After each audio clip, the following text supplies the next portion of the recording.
Olá, seja bem-vindo de volta às nossas aulas aqui da nossa disciplina do nosso comentário exegético, melhor dizendo. Sou o professor Felipe Prestes e nós estamos aqui para mais uma das nossas aulas ligadas aqui ao nosso comentário exegético, certo? Da epístola de 1 João. E aqui, na última aula, a gente falou sobre esse jogo de palavras que eu queria salientar. É que aqui nós temos aquele, porém, que tem recursos, ton bion, como você vê aqui, né? Recursos deste mundo, e vê, theorei, ton adelphon autu, vê o seu irmão tendo necessidade, literalmente, né? Ter necessidade. E o que eu queria chamar a sua atenção era exatamente o fato de que ele está fazendo uma espécie de jogo de palavras, como eu falei. Então, é porque assim, na tradução, a gente tem aqui, e vir a seu irmão padecer necessidade. O que faz sentido, óbvio, é isso que o autor está dizendo. Só que, ao mesmo tempo, quando a gente coloca aqui, deixa eu me consertar isso aqui, senão eu vou ficar, o que está escrito vai ficar na minha frente. Beleza. Ótimo. Isso aqui também precisa ficar na frente.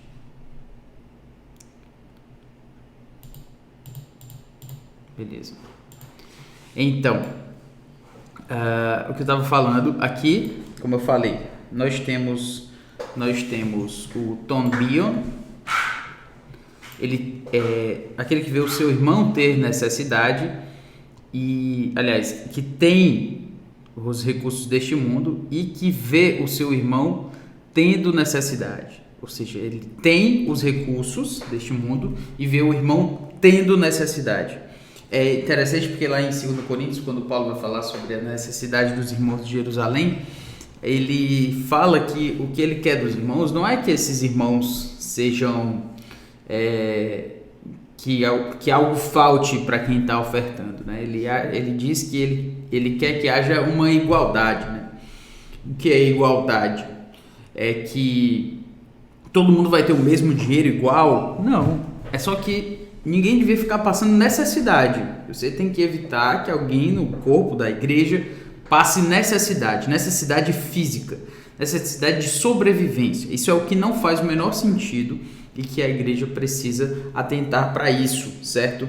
É claro que aí a gente vai ter várias questões em como se resolver essa questão dentro de cada caso, porém, o que se está colocando é: o irmão tem os recursos deste mundo e o outro irmão tem necessidade. O que se deve fazer? É óbvio, você precisa entregar, ajudar de alguma forma esse irmão que está passando necessidades. Basicamente é isso que a gente vê dentro desse texto, certo? E mais adiante a gente tem aqui e fechar-lhe o seu coração.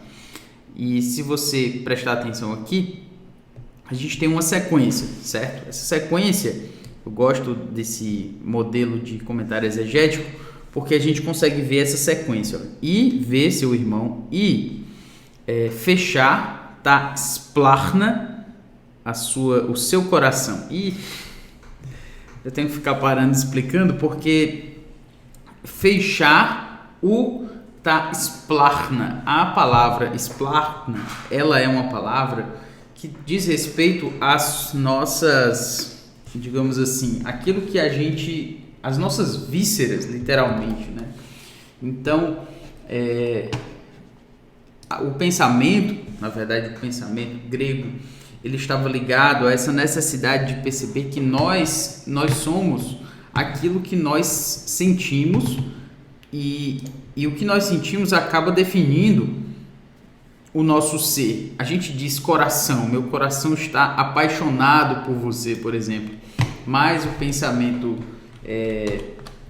aqui, digamos assim, né, o pensamento grego, né, e o pensamento oriental nesse sentido daquela época, né, do Oriente Médio e tal, ele não dizia respeito a um coração como a gente tem. Até porque o coração, a única coisa que ele faz quando com relação aos nossos sentimentos é que ele fica mais forte ou que ele fica mais fraco, né? Tem a questão da arritmia e tal.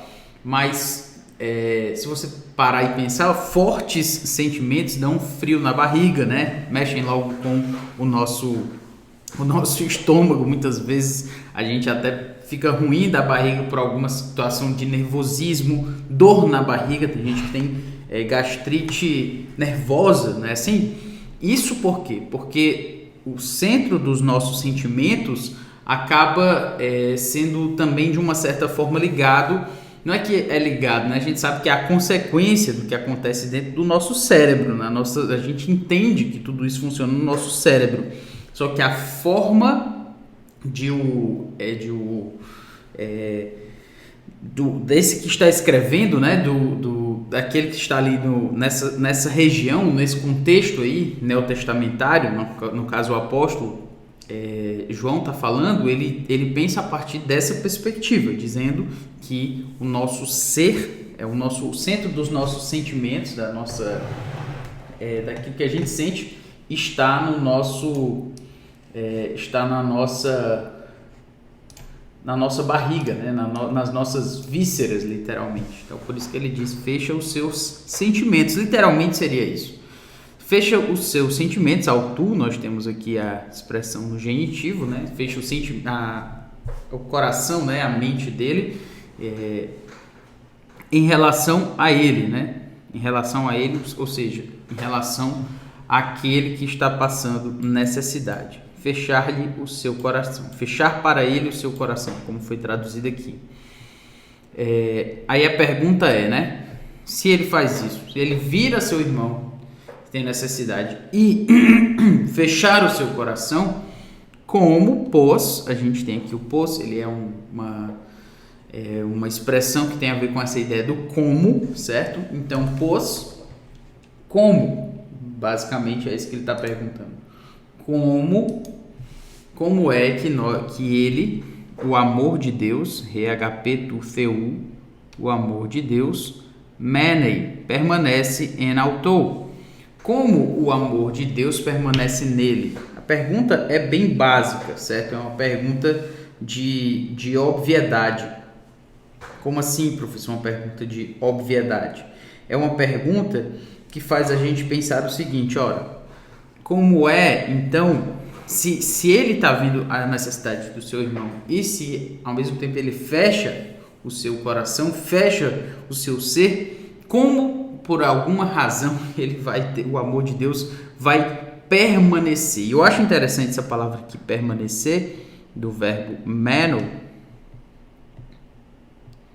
porque esses que estavam falando aqui com relação a esses divisionistas, eles queriam dizer que eles permaneciam na comunhão, que eles permaneciam em Deus e que Deus permanecia neles de uma forma especial, a partir daquele entendimento, de um conhecimento e tal e tal.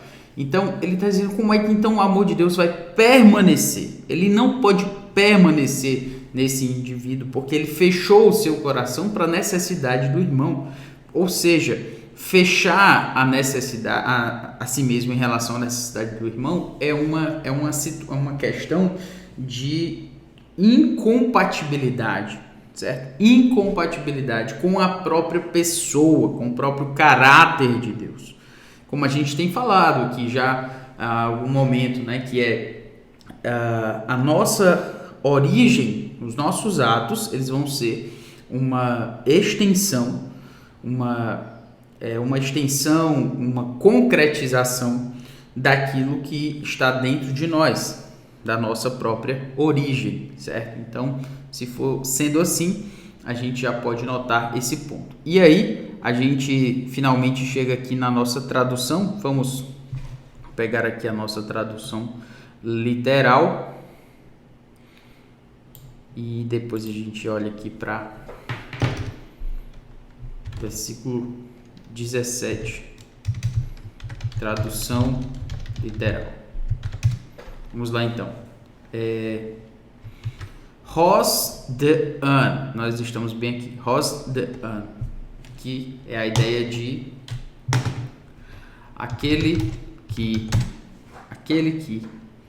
tem ton bion tu cosmo, aquele que tem os recursos deste mundo, kai theorei ton adelphon autu.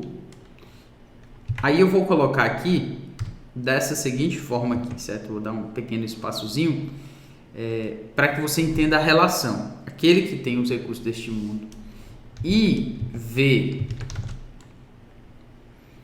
o seu irmão tendo necessidade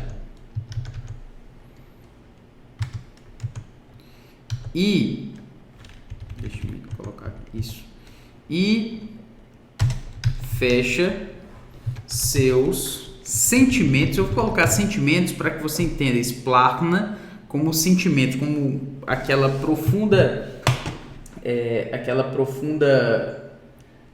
profundo sentimento, aquilo que acontece dentro de nós, naquilo que há mais no nosso mais profundo ser. Interessante que pode ser traduzido como coração, pode ser traduzido como falei, né, as nossas vísceras, certo? Nossos entranháveis afetos de misericórdia, né, como a gente tem lá no outro texto, no caso de não me recordo agora, acho que é 2 Coríntios. Nós temos esse texto, Colossenses 3,12 também nós temos esse texto.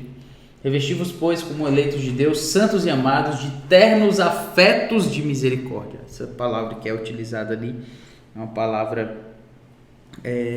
interessante. Então, como eu falei, você fecha os seus sentimentos, porque não adianta, isso é muito interessante, muito importante. Não existe a possibilidade de a gente ajudar o irmão se nós não vemos o irmão, se nós não percebemos as necessidades do irmão, se nós não estamos vendo o que está acontecendo. Nós precisamos ver, isso precisa mexer com os nossos sentimentos, com o nosso coração. As coisas não podem ficar do jeito que estão, simplesmente. Então, por isso que eu estou traduzindo aí como fecha os seus sentimentos. E aí a gente tem, e fecha os seus sentimentos, vê o seu irmão tendo necessidade e fecha os seus sentimentos. A questão é, como pôs, nós estamos aqui, pôs, agape tu theu, como o amor de Deus permanece nele, como o amor de Deus, literalmente, né? Como o amor de Deus permanece nele.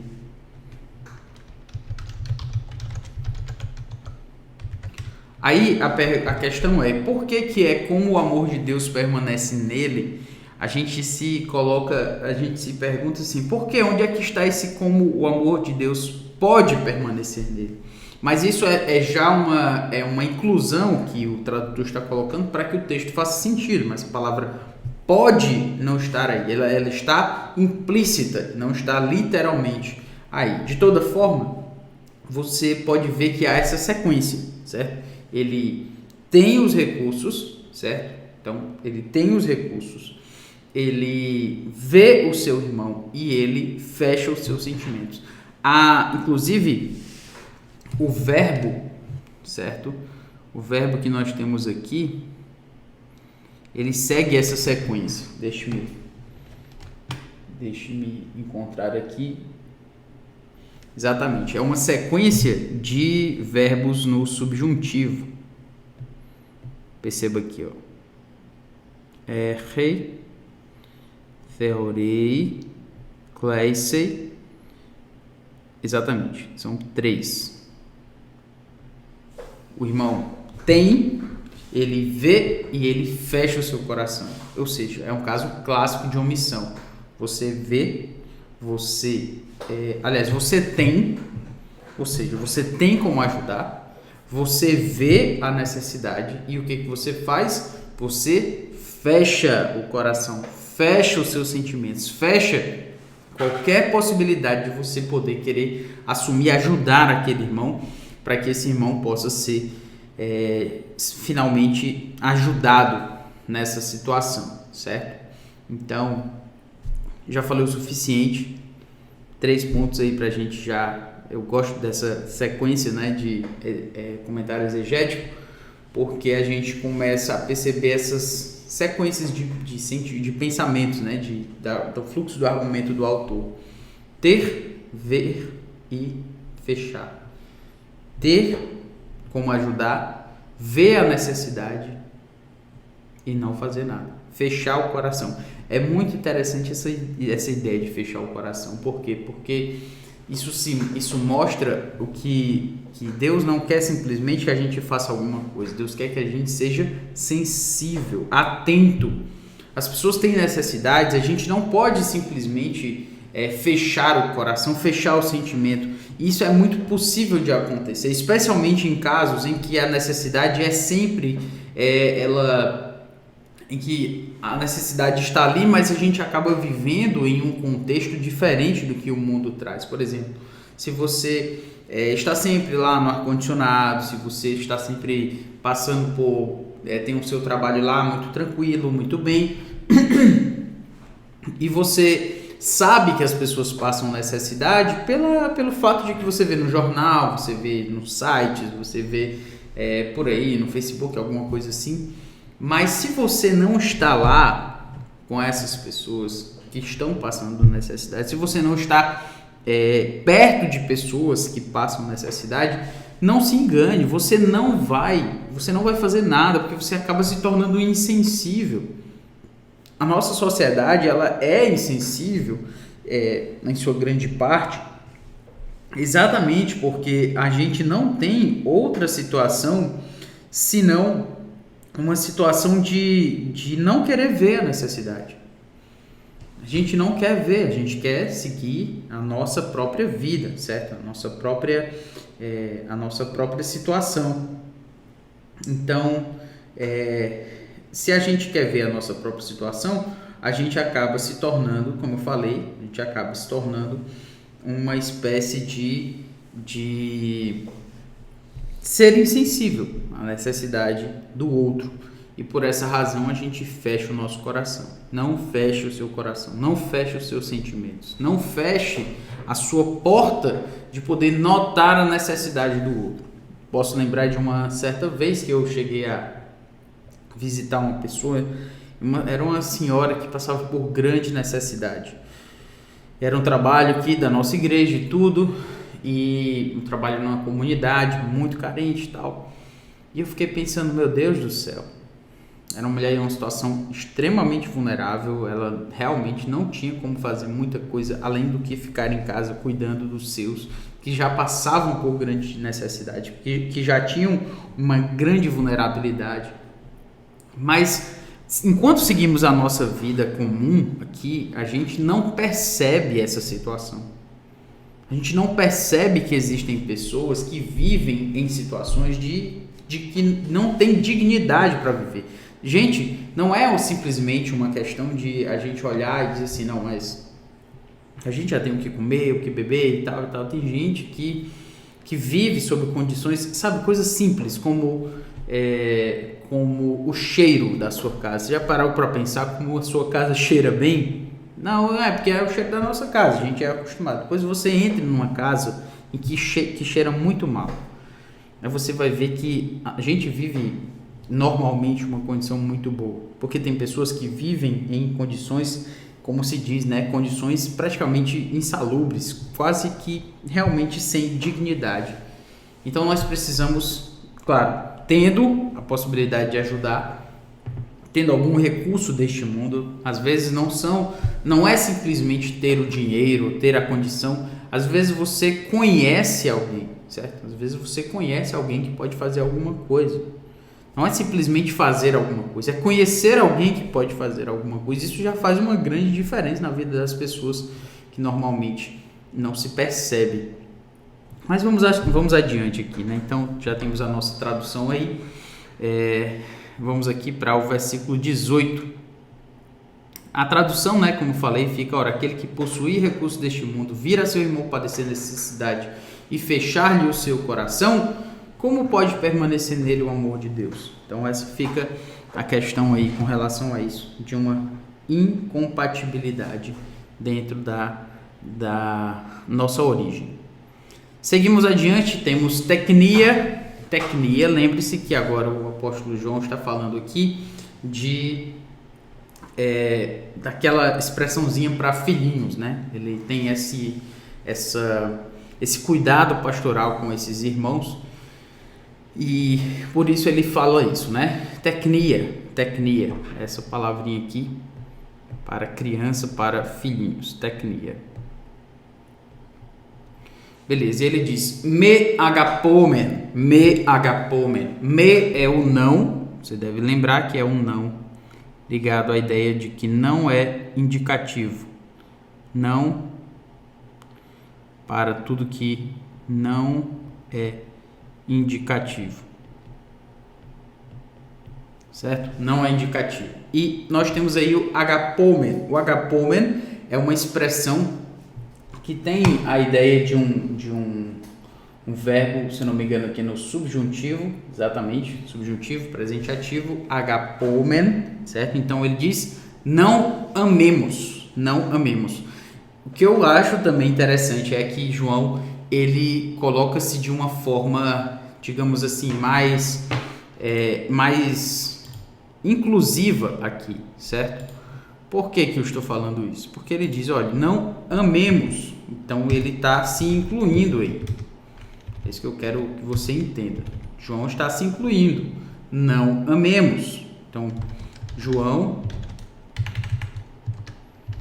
se inclui como aquele que precisa de exortação. Não é simplesmente uma coisa distante assim. É amemos, está no subjuntivo. Então, não amemos. E aí nós temos logo. Esse dativo aqui, perceba que nós temos um dativo, certo? Por que é dativo, professor? Porque nós temos aqui um iota subscrito aqui, ó. Esse dativo, ele é provavelmente aquele dativo de instrumentalidade, né? Não amemos com palavras. Não amemos com palavras. E aí, por isso é um dativo, seria um dativo de instrumentalidade, certo? Aí atualizado traduz como de palavra, mas enfim, a ideia está colocada aí, né? Então não amemos com palavra, nem. Aí nós temos aqui, ó, medé. Medé é uma expressão exatamente para o nosso nem. Ele está com esse me aí, porque ele também não é subjuntivo, né? Ele está ligado ao que não é subjuntivo, ao verbo agapomen. Então ele diz, ó, não amemos de palavra, nem com a língua, certo? Ou com as palavras somente. Certo? Ou seja, logo de palavra, aquilo que você pronuncia, nem com a sua língua, né? Que a gente tem a tradução como de língua, né? Mas basicamente é a mesma ideia. Então não amemos de palavra nem de língua. Mas, e aí nós temos a expressão alá, está aqui com esse nosso apóstrofo aqui, porque é uma elisão, é para ficar mais curtinho aí a expressão. Então não amemos de palavra nem de língua, mas, e aí nós temos en ergo, literalmente, né? Em obra, certo? E verdade. Kai, e aí nós temos a aletheia, que é verdade. Então, não amemos de palavra, nem de língua, mas de obra e de verdade. Por quê? Porque é muito fácil você dizer, olha, eu amo você, eu queria muito poder lhe ajudar, queria muito poder que você contasse comigo, mas você só dizer isso e não fazer nada, não adianta também. Então, exatamente por isso a gente, João, coloca esses pontos aí pra gente, ok? Na próxima aula eu trago aí então a nossa tradução literal e depois também a gente faz essa análise, mas já vá percebendo aí que tem essa relação aí de dativo, né? O dativo de instrumentalidade que acabou aparecendo dentro desse texto, tá bom? Um grande abraço, que Deus abençoe, até a próxima aula.